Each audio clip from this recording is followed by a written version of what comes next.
Or some shit. That that would have been 2K could kick you and fucking ban you for that. facts. No other game would do that. Oh man, that would have hurt so bad for real. That would have been tough, man. No, I'm open. No other game kick you in, ban you.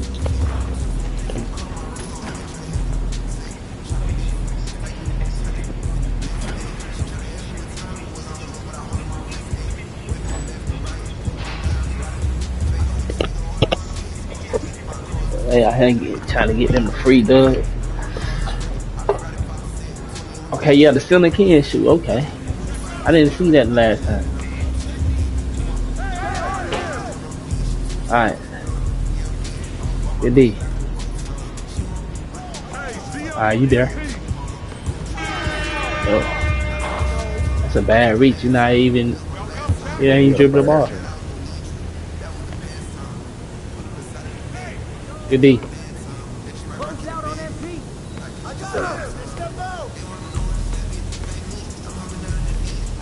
Good. Alright, we need a rebound. Yeah, that's a two. That's a two. Good. Good D. Slit. Nah.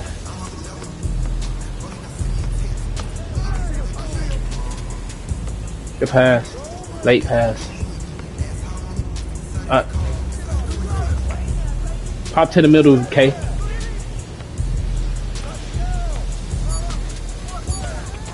You need K. Good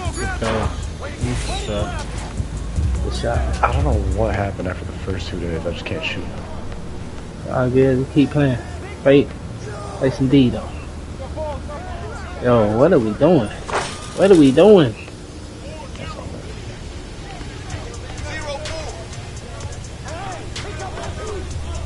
Rebound. That's all. Let that go early. I got it. Good shot. Come on. I got that one. No, I didn't. Alright. Get back on D. Yeah. Watch the cut. That's all. Good.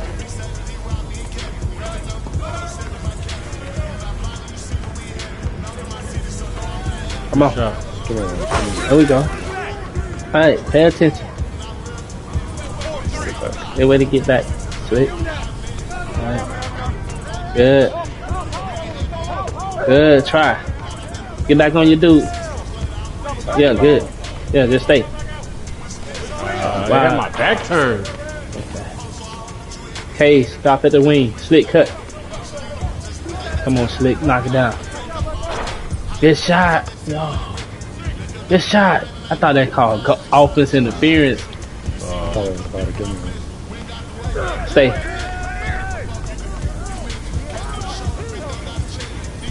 Good. K cut. Good.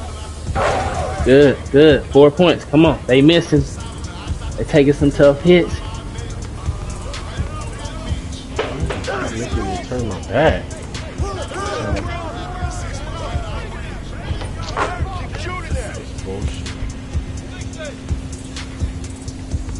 Set me a pick, K. Slick, go through. Slip, K. Good. Go.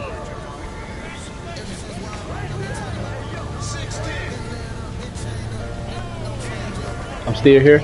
I'm going under. Stay with yours. Stay with yours. Good.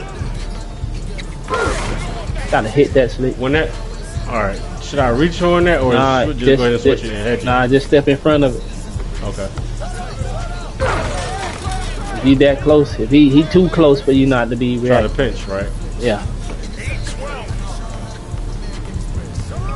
Jump. Good. Good D. That's a miss, Slick. Good.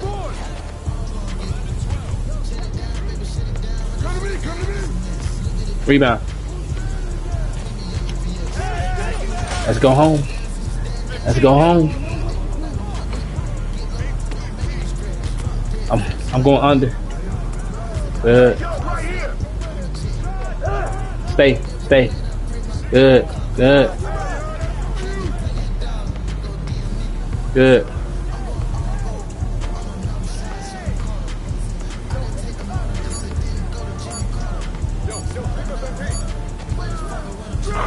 rebound.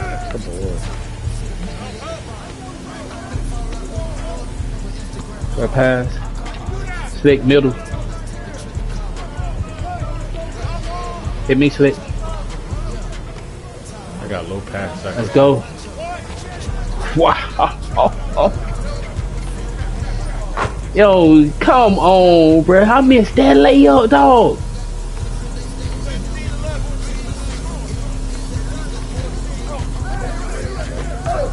Man, that shit BS, bro. Alright, we gotta finish the game. Finish. Slick free throw line. Slick left corner. K cut. Good. Good. Good. Good D. Come on. Alright. 15-17. 17-15. Go. I'm just back. Not theirs. Switch.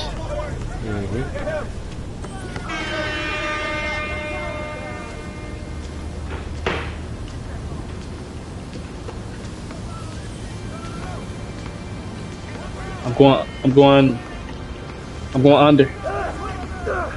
Yeah. Switch. Go. You holding LT? That's a LT hold. Yeah, it was right there, yeah.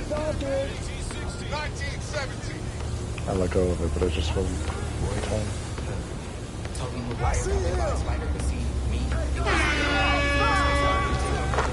time. No threes.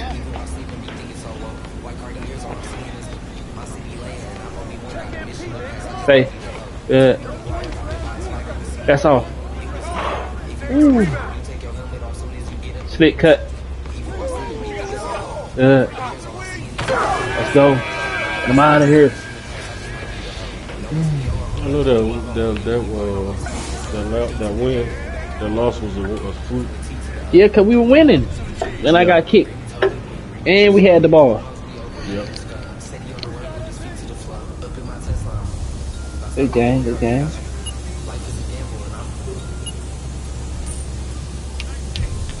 Let's go, man. Get them out of here.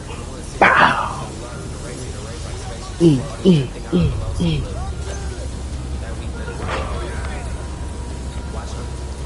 This is 9 steps to get your shit together. Step 1, change your environment. You can't have a positive mindset in a negative environment. I don't care how great your mindset is. It's like being in a commercial grade freezer. If you're standing in that freezer and you think you have a positive mental attitude, no, you're gonna be cold. But if I take you out of that freezer and I put you under a heat lamp, you're gonna warm up. You're human. Understand that you are built to be influenced by people around you. So how do we change your environment? Number 1 is you gotta look at your friend group. See, a lot of people talk about you become the average of the 5 people you spend the most time with. Actually, that's not it. You become the average of the 5 people you allow to influence you. The good news is you can allow yourself to be influenced by people online. Think of it as like who you give your power of opinion to. In legal, they call it the power of attorney. I think it is power of opinion. You can choose the people that you would allow to influence you. You can think about those people and say, what would they do? What would the people that you admire that have achieved the thing that you want to do, how would they assess your decisions? So oftentimes, one of the fastest ways that you can just reset your environment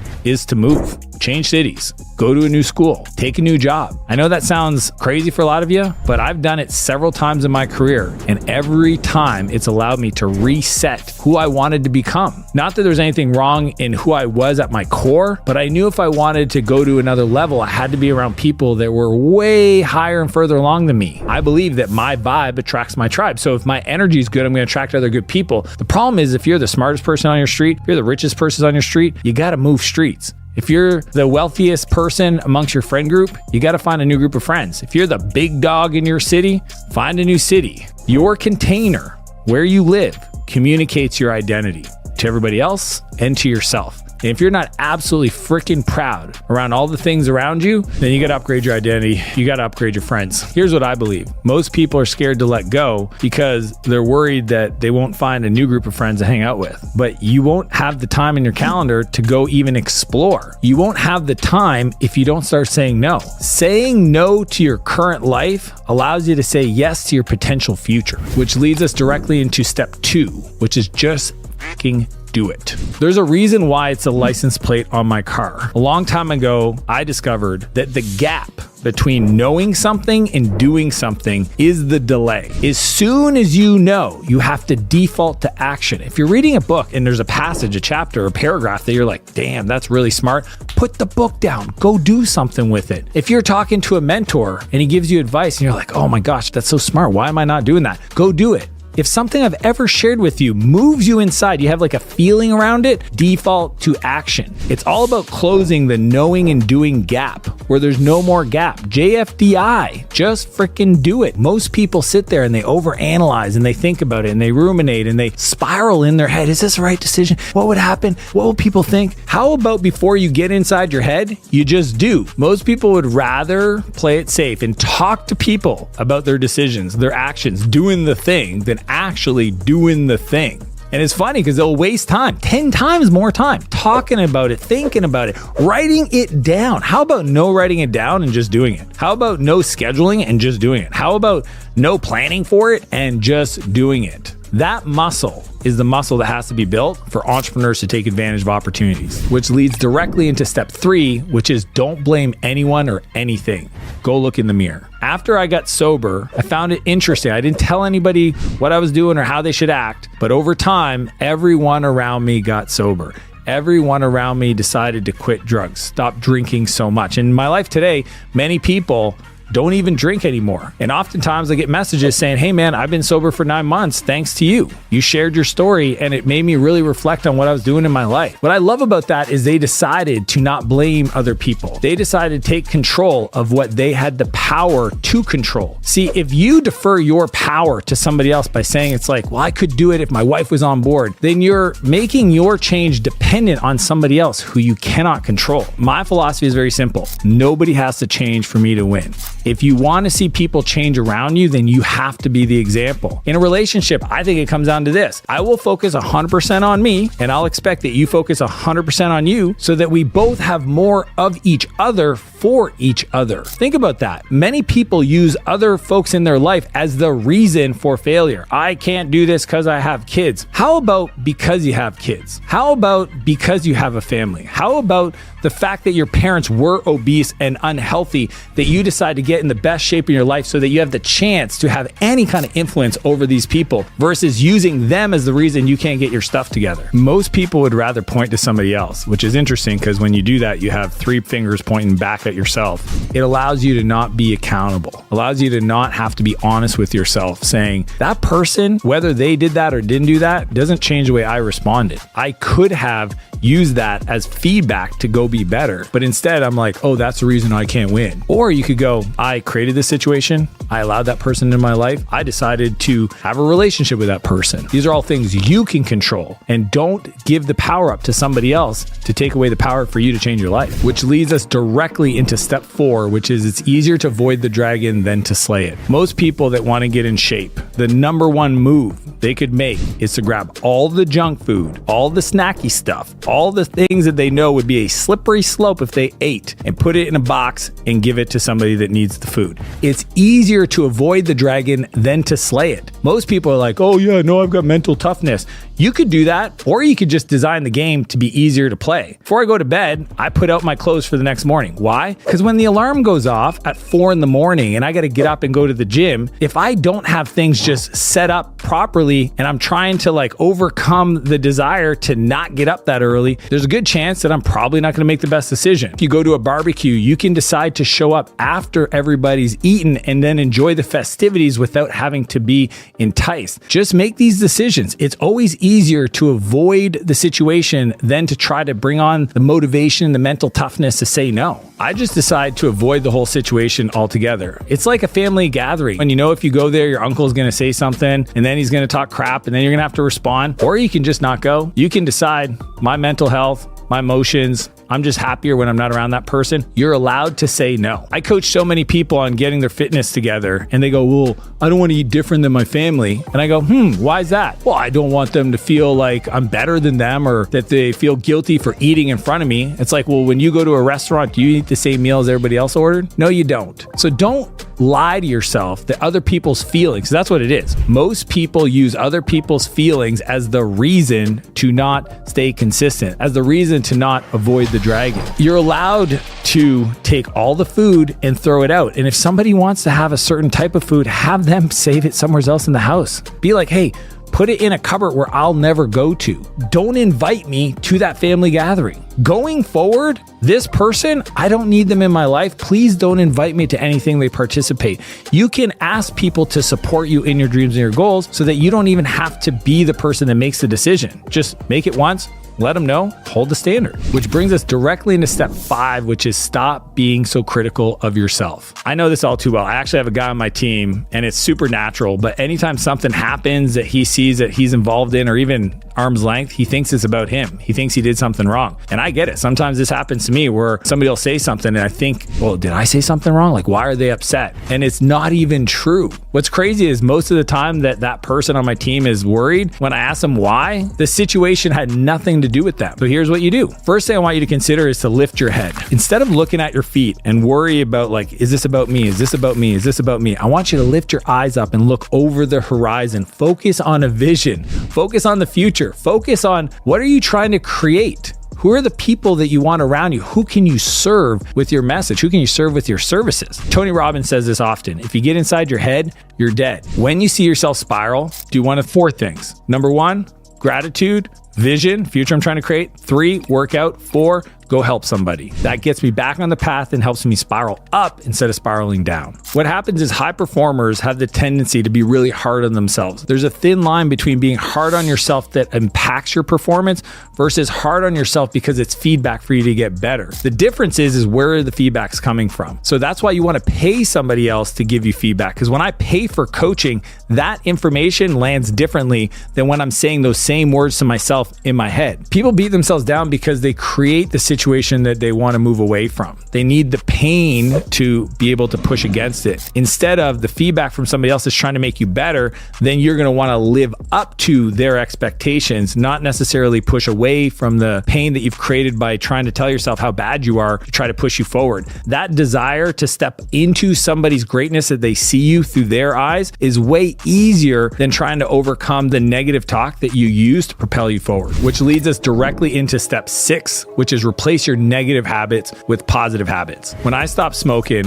I replaced it with toothpicks. When I got sober, I started coding. When I have a bad habit, something I want to give up, I got to figure out what's that trigger for me to do the bad habit and how do I replace it with something that's positive. Usually it's like working out, going for a walk, calling a friend. I even use the concept of brushing my teeth at 6 p.m. to shut down my decision to eat any food after the fact because I know my eating windows are 6 a.m. to 6 p.m. Even doing 10 push-ups. Imagine if every time you wanted to go and smoke a vape, you decided to do 10 push-ups. It wouldn't take long before those push-ups became the new norm. And the truth is you got to get rid of the old to make room for the new. You have to give up the bad habits so that you can build yourself forward. Most people make the mistake of just like giving something up and then creating a void. The problem with the void is it will get filled, and especially if it's something like you've been doing for decades. It could be something silly like playing video games or watching Netflix instead of getting up and doing your work. Some people literally, as soon as they have a moment where they're in flow, their brain switches and they open up a tab and they start typing FACE enter and they go onto Facebook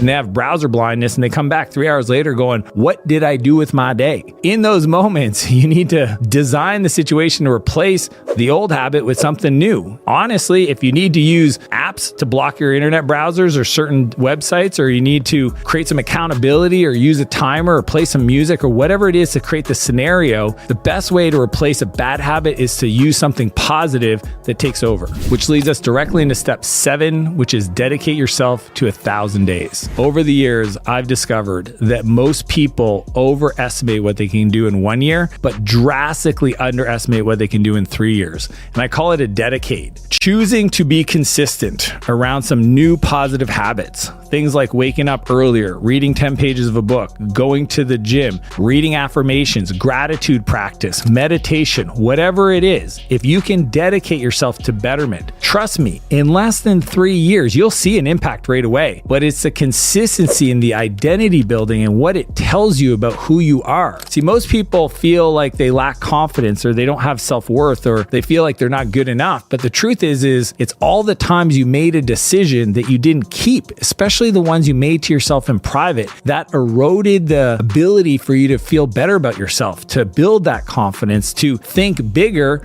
because you have proof that you're the kind of person that can be consistent. And when you're consistent, it compounds. And what I've learned over the years is that consistency builds the foundation for growth, because otherwise, without consistency, you won't have anything strong to build on top of. And then you'll always build a little bit and fall back, build a little bit and fall back. If you can dedicate yourself to 1,000 days, you will be unstoppable, which leads us directly into step 8, which is reward yourself along the way. As much as I'm a person of sacrifice and saying no to things, I also have learned for the game to be fun to play, you have to give yourself mini rewards along the way. That's why all of my goals have a positive reward of something I want on the back end of it. So for example, when I was training for my first Ironman, I put my family vacation at risk. Now you want to talk about getting your family aligned with your goals? Tell them that if you don't complete your Ironman in a certain amount of time, that their whole family vacation isn't going to happen. So my wife did not ask me, do you want some dessert? Or, hey, are you really getting up that early to go train tomorrow morning? She was like, go train, go eat better, work on yourself, do good, go call your friends up, push harder. Why? Because my mini reward was on the back end of doing something hard. And I've done this in all of my goals. Every year I sit down and I outline 12 goals for the year and I put a reward as the big goal and I put mini rewards along the way. That way I get some feedback as I accomplish these mini milestones along the way to the big goal. Most people just buy themselves whatever they want or go do whatever they want. And because of that, they don't really earn it. My whole philosophy is that if I want to have an epic meal, then I'm going to be consistent for 95% of the week. If I want to go buy myself a new desk, then I'm going to go and earn it by hitting some kind of financial reward in one of my companies. If I want to buy that new supercar, guess what? That's on the back end of something massive. I just did it with my Ferrari Pista. I decided to do a full body recomp, get down to 4 or 5% body fat, and then rebuild to 215 pounds lean at 8% body fat. That's what unlocked the reward of that car. The key is to design the game to play and to win. So give yourself mini rewards will incentivize you to keep pushing when most people would want to give up. You want to implement rewards to hack your brain into wanting to do the hard things. Why? Because if not, it just feels like pointless. Most people, when they have to do a hard thing, if they don't have a reason for doing it, it feels like stress. As soon as you give them a crusade, a mission, a movement that they're participating in, all of a sudden it becomes honorable. It becomes something they want to do. And then it's stress they've decided, what's called eustress. If we're going to climb the mountain and there's no point, there's no reward, there's no recognition, then essentially the hard is just hard for no purpose. If we say that I'm climbing that mountain because I want to raise some money for charity, you will do way more to get to the top faster because other people are involved that you're going to support. The why is much bigger than the how. If the how is hard, you need a massive why to keep pushing you forward. The reward creates that why, which leads directly into step 9, which is don't compare your chapter 1 to someone's chapter 10. I believe comparison is the thief of joy. I've been building businesses for 27 years. So let's be honest, it's not that impressive. I was talking to my dad this morning and he said, you know, Dan, the one thing I can say about you is you're consistent. My year is fairly consistent. I do the same types of things with the same type of people, and I change up the environment, but in regards to my effort, my focus, my process for winning, my revenue rhythms, consistent. So if you're starting off and you're trying to compare where I'm at on social media, on my finances, on my relationship with my wife, my health, my fitness, all these things make no sense because I've been at it for a long time. You know, even these 23-year-olds that you're like, oh my gosh, they're 23 and they're driving around in a Lamborghini. Many of them been in business trying legit for 10 years. So you're seeing the 23-year-old and you're 35 comparing yourself to them. It makes no sense. There's entrepreneurial ages. So I want you to remember this. Your only job is to compare yourself to who you were yesterday and just ask yourself, are you getting better? Most people don't want to be honest because they'd rather just say, oh, that person is better than me, smarter than me, grew up in a better family, grew up in a better city. They want to use all the reasons of comparison to give them an out for being the best version of themselves. Here's what I know. Nobody will ever be you. You are the original. The most unique and awesome thing you could ever be is you. And to compare yourself to somebody else in any way, shape, or fashion is kind of silly. You can use other people to be inspired. You should be glad for them. You should praise them. You should be like super happy. Like, man, that's amazing. You're 23 and you're driving that car and you have that house. That's incredible. Because it should be proof that it's possible. But for you to use that as a reason to beat yourself up and feel less than, that's where it doesn't actually help. If you want to learn the 44 cheat codes I know at 44 that I wish I knew at 24, click the link and I'll see you on the other side. Yes, sir. Stay. I'm gonna stay.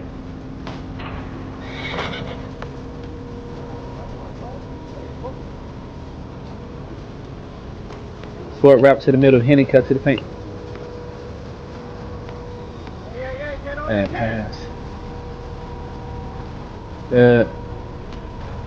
Come on, Henny.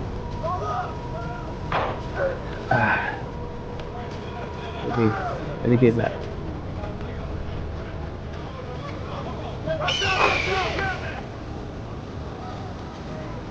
Sword. Yeah, buddy. That's how I was, huh? That first day. Hey, fuck. I like these motherfuckers. Oh, well, they were killing me on that back door. Man, they went. Well.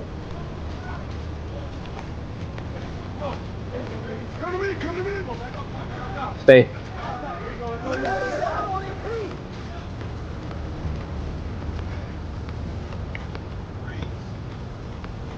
They can't hear me or not. Henny cut. Sport, bail me up. What you say? Y'all would heat me up on that back door, fucking my life up. Like these motherfuckers, no one ain't got no inside. I just made this bill, bro. Fuck, man, they hitting back doors.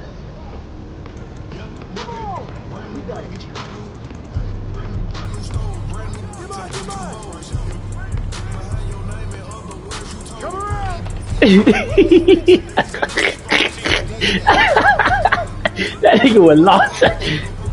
Damn.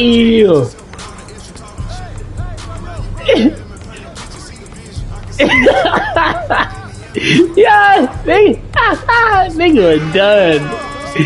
I ain't gonna lie, nigga, I was done too on that. Sport. Nah, it's dead. Look at the angle.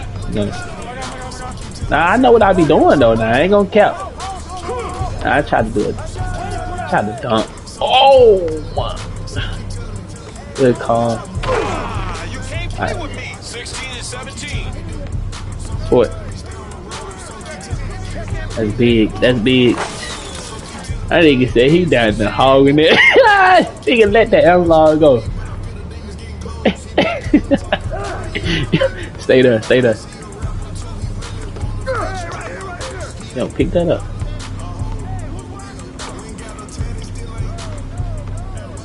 Hey, yo, right here.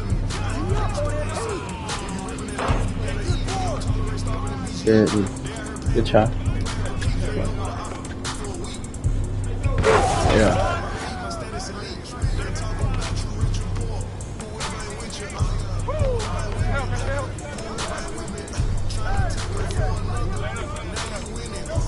Rebound.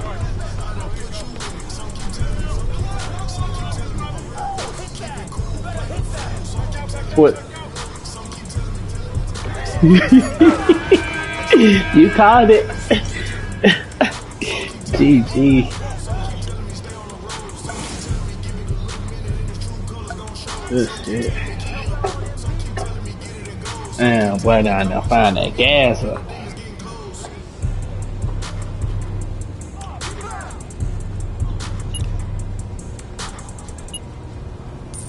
My boy ain't getting no steals. He got 99 steals.